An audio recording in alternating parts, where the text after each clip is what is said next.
శంకర్ గారు నమస్కారం అండి. చూశారు కదా, ఇప్పుడు తెలంగాణ తల్లి విగ్రహం కొత్తది పెడుతున్నారు. సో ఈ విగ్రహం రూపురేఖలు మన తెలంగాణ సాంప్రదాయానికి అనుకూలంగా ఉన్నాయంటారా?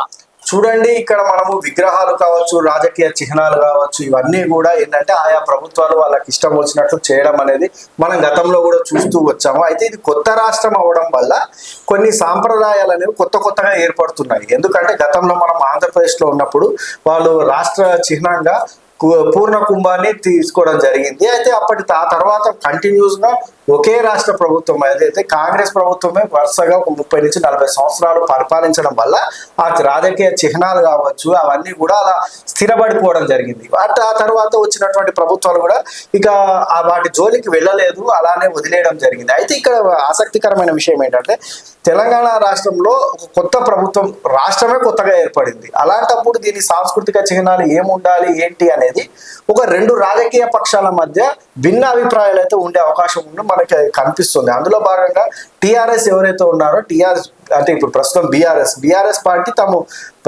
గతంలో ఉద్యమ పార్టీగా ఉన్నప్పుడు వాళ్ళు కొన్ని తెలంగాణ తల్లి అనేసి వాళ్ళు ఏర్పాటు చేయడం జరిగింది. అదేవిధంగా తెలంగాణకు లోగో ఎలా ఉండాలి, అదేవిధంగా ఇక్కడ రాష్ట్ర గీతం ఏముండాలి, ఇక్కడ జాతీయ రాష్ట్ర చిహ్నాలుగా ఏముండాలి, ఇవన్నీ కూడా వాళ్ళు ఉద్యమం కన్నా ముందే ఉద్యమం చేస్తున్న క్రమంలో వాళ్ళు నిర్ణయించుకోవడం జరిగింది. అందులో భాగంగానే కొన్ని నిర్ణయాలు తీసుకున్నారు. తెలంగాణ తల్లి విగ్రహము, అదేవిధంగా రాష్ట్ర చిహ్నం కావచ్చు, అదేవిధంగా రాష్ట్ర గేయం కావచ్చు, వీటన్నిటిని కూడా వాటన్నిటిని ఏర్పాటు చేసుకుంటూ రావడం. ఇప్పుడు ప్రస్తుతం 10 సంవత్సరాల తర్వాత ఇప్పుడు కాంగ్రెస్ ప్రభుత్వం రావడం జరిగింది.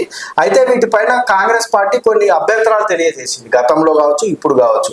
వారు గతంలో తెలంగాణ రాష్ట్ర చిహ్నంలో కొన్ని రాచరిక పోకడలు ఉన్నాయనేసి అందులో ఏదైతే చార్మినార్ కావచ్చు, కాకతీయ కళాతోరణం కావచ్చు, ఇవి ప్రజలకు సంబంధించినవి కావు, ఇవి రాజులు కట్టిన రాచరిక చిహ్నాలు అనేసి వాళ్ళు వ్యతిరేకించడం జరిగింది.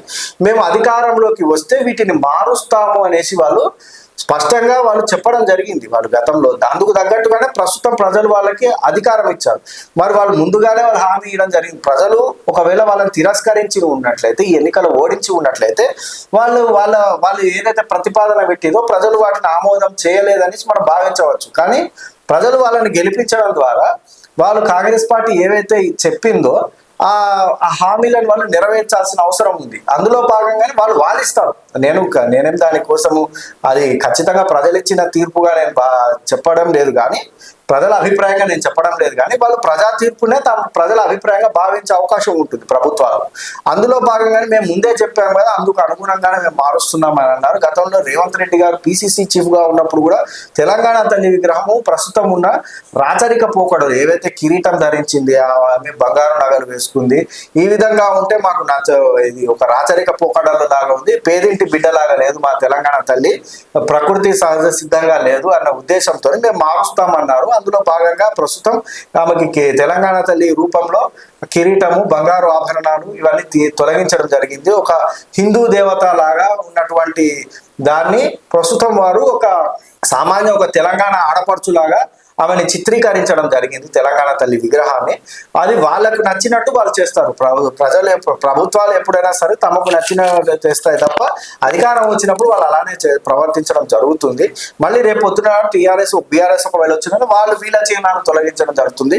ఇది మంచి సాంప్రదాయం కాకపోయినప్పటికీ ఇది యాదృచ్ఛికంగా అలా జరుగుతుంది. మనందరం వాటిని మనం ప్రజల అభిప్రాయమా నిజమా కాదా అనేది మనం బేరీజు వేసుకోవాల్సిన అవసరం లేదు. కానీ ఇక్కడ నేను ఒకటి స్పష్టంగా చెప్పగలను ఏంటంటే, ఈ చిహ్నాలు ఎన్ని ఉన్నా, విగ్రహాలు మార్చినా, మరొకటి ఏదైనా మార్చుకున్నా ఇవన్నీ కాదు మార్చాల్సింది. రాష్ట్ర ప్రజలు ఎన్నుకున్న ప్రభుత్వాలు ప్రజల భవిష్యత్తును మార్చాలి. రేపు తెలంగాణ తల్లికి బంగారం చీర నేయించి కట్టినా, బంగారు విగ్రహం పెట్టినా ప్రజలకు వచ్చేది ఏమీ లేదు. ఇక్కడ ప్రజలకు మీరు ఏమి హామీ ఇచ్చారో వాటిని ఎలా నెరవేర్చాలి అన్నదాని మీదే మీరు స్టికాన్ అయి ఉండాలి. అంతే తప్ప ఇలాంటి శుష్క వాగ్దానాలు చేసి చిహ్నం మార్చడం వల్ల తెలంగాణ ప్రజల జీవితాల్లో వచ్చే మార్పులు లేవు, విగ్రహం పెట్టడం వల్ల తెలంగాణ ప్రజల జీవితాల్లో వచ్చే మార్పులు లేవన్న సంగతి ఇక్కడ మనందరం ముందుగా గుర్తించాల్సి ఉంటుంది.